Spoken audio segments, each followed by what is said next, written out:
ለዚህ ጥያቄ ትክክለኛና እውነተኛ መልስ የምናገኘው በመጽሐፍ ቅዱስ በሃይማኖት ትምህርት ታድጋለህ፣ ታረጃለህ፣ ታመህ ትሞታለህ፣ አፈር ሆነ በስብሰህ ትቀራለህ የሚል መልስ ነው የሚሰጠው። ተስፋ ያስቆረጠው ምንድነው የሰው ልጅን እስከዚህ ድረስ ሲባል ከየት መጣው ወዴት ነው የሚሄደው መጨረሻዬ ምንድነው እኔ ማን ነኝ ለሚለው መልስ ትክክለኛ መልስ ስላልተሰጠ ነው። ነግረናል፣ ክብራችን ያሳውቀናል፣ መድረሻችንን እናውቀዋለን፣ ህይወት መሆኑ መጨረሻችን ህይወት መሆኑ ክብር መሆኑ እናውቀዋለን። እንደገና በዚህ ዓለም ስንኖር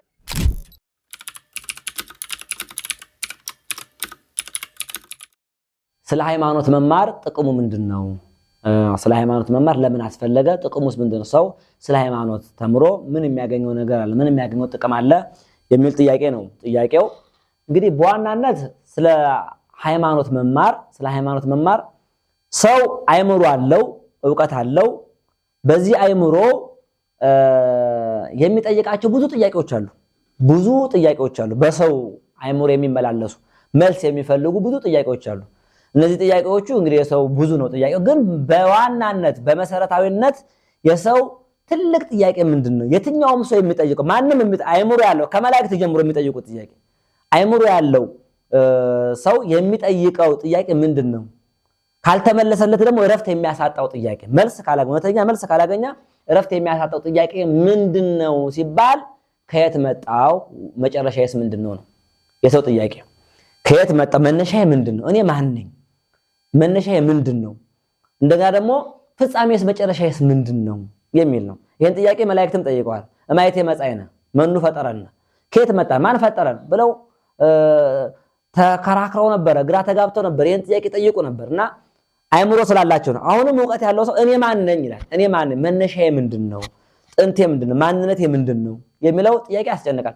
አሁን እንደው መቼም እናቱና አባቱን የማያውቅ ሰው በሌላ ቦታ ያደገ ሰው ያሳደጉት ቤተሰቦች ምንም ደጎች ቢሆኑ ቸሮች ቢሆኑ እያበሉ እያጠጡ እያስተማሩ እየተንከባከቡ ትልቅ ሰጥተውት ቢያሳድጉትም እንኳን እንዳልፈጠሩት እንዳልወለዱት ካወቀ እናቴ ማናት ማለቱ አይቀርም።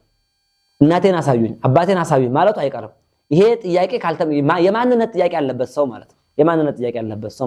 እና የትልቅ ጥያቄ መጨረሻስ ደግሞ ምንድነው የሚለው ጥያቄ ደግሞ አለበት። መዳረሻስ ምንድነው የሚለው ጥያቄ አለበት። እና ለዚህ ጥያቄ ትክክለኛና እውነተኛ መልስ የምናገኘው በመጽሐፍ ቅዱስ በሃይማኖት ትምህርት ነው። ከዚህም የተነሳ እረፍት ይሰጣል ሃይማኖት፣ ሰላም ይሰጣል ሃይማኖት። አሁን ከዓለም እንደዚህ አይነት ጥያቄዎች ሲጠየቁ ከዓለም የሚሰጠው መልስ ምንድነው ሲባል አሁን ሰው ምንድነው ከየት ማመጣጡ ከየት ነው ሲባል ከዝንጀሮ ይላዋል ማለት ነው። ከዝንጀሮ ይሏል። ያኔ አሁን ሰው በዚህ መልስ ይደሰታል ወይ? ሰላም ያገኛል ወይ? ለራሱስ ክብር ይሰጣል ወይ?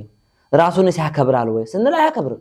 እኔ አባቴ አያቴ ዝንጀሮዎች ናቸው እያለ ሰው እንዴት ነው ሊረጋጋ ክብር ሊኖር ለራሱ የሚችለው ማለት ነው። ስለዚህ ይሄ ትክክለኛ መልስ ስላልሆነ አሁንም ግራ በመጋባት ውስጥ ይኖራል። ትክክለኛ መልስ ሊያገኝ እንደገና መጨረሻ ምንድነው ለሚለውም ከዓለም የሚያገኘው መልስ ምንድነው? ትወለዳለህ፣ ታድጋለህ፣ ታረጃለህ፣ ታመህ ትሞታለህ፣ አፈር ሆነ በስብሰህ ትቀራለህ የሚል መልስ ነው የሚሰጠው። ፍጻሜ ሞት ነው፣ ከመቃብር በታች ነው፣ ድንጋይ ተጭኖ ብህ ይቀራል የሚል መልስ ነው የሚሰጠው። ይሄ ተስፋ ያስቆርጣል፣ እጅግ ተስፋ ያስቆርጣል። ሰው ለፍቶ ጥሮ ግሮ ያን ሁሉ የለፋበትን አስረክቦ ምንም እንደሌለ አፈር ሲሆን መጨረሻ አፈር ነው። ተስፋ የሚያስቆርጥ ነገር ነው። እኛ በሀገራችን ሰው ብዙ ይሞትብናል። የሚሞትብን ግን ሀገራችን ደሃም ስለሆነች በመድኃኒት እጦት በህመም ብዛት ነው ሰው የሚሞት። በሌሎች አደጉ በሚባሉ ሀገሮች ግን ለእያንዳንዱ በሽታዎች መድኃኒት አበጅተውላቸው የሞት ቁጥራቸው በህመም ከሚሞተው ይልቅ በህመም የሚሞተው ትንሽ ነው፣ ጥቂት ነው።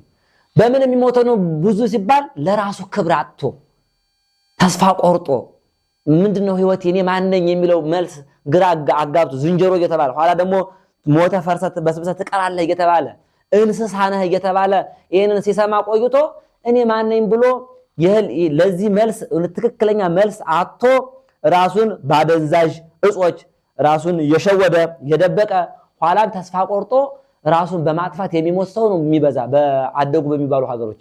በእኛ ሀገር ራሱን አጥፍቶ የሚሞት ሰው ቢኖርም ግን ብዙ አይደለም፣ በህመም የሚሞት ነው የሚበዛ። ተስፋ ያስቆረጠው ምንድነው የሰው ልጅን እስከዚህ ድረስ ሲባል ከየት መጣው ወዴት ነው የሚሄደው መጨረሻዬ ምንድነው እኔ ማን ነኝ ለሚለው መልስ ትክክለኛ መልስ ስላልተሰጠ ነው። ስለዚህ ሃይማኖት ጥቅሙ ምንድነው? ስለ ሃይማኖት መማር ጥቅሙ ምንድነው ሲባል ለዚህ እውነተኛና ትክክለኛ መልስ ይሰጣል። ከየት መጣ ሲባል አንተ ይለዋል። አንተ በእግዚአብሔር አርአያ መልክ የተፈጠርክ የአዳም ልጅ ነህ። የመጀመሪያው ሰው አዳም ነው። በገነት የተፈጠርከው ገዥ ተደርገን የተፈጠርከው እያለ የሰውን ማንነት ክብሩን እግዚአብሔርን መምሰሉን ንጉስነቱን ነፃ ፈቃዱን ገዥነቱን ከፍጥረታት ሁሉ የፍጥረት እንቁ መሆኑን ክብሩን ይነግሯል ማለት ነው። መጨረሻዬስ ምንድነው ለሚለውም ደግሞ ሲጠየቅ ሞተ ፈርሰ በስብሰ ተቀራላ አይደለም በወልድ ያመነ የዘላለም ሕይወት አለው ተብሎ ይነገራል ማለት ነው።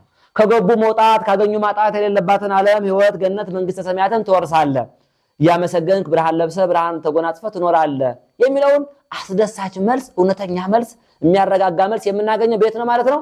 በሃይማኖት ነው። በሃይማኖት ትምህርት ነው። ስለ ሃይማኖት ስንማር ነው። ስለ እግዚአብሔር ስናውቅ ነው።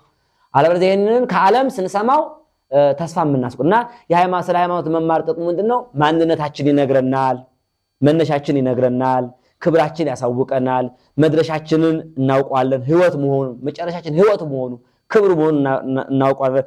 እንደገና በዚህ ዓለም ስንኖር በምን አይነት መንገድ መጓዝ እንዳለብን ምን እየሰራን ምን እያደረግን ምንን ትተን ከምን ርቀን ወደ ምን ቀርበን መኖር እንዳለብን ቁልጭ ብሎ የተቀመጠ በምንድነው? በሃይማኖት ትምህርት ነው። ስለ ሃይማኖት ስንማር ነው።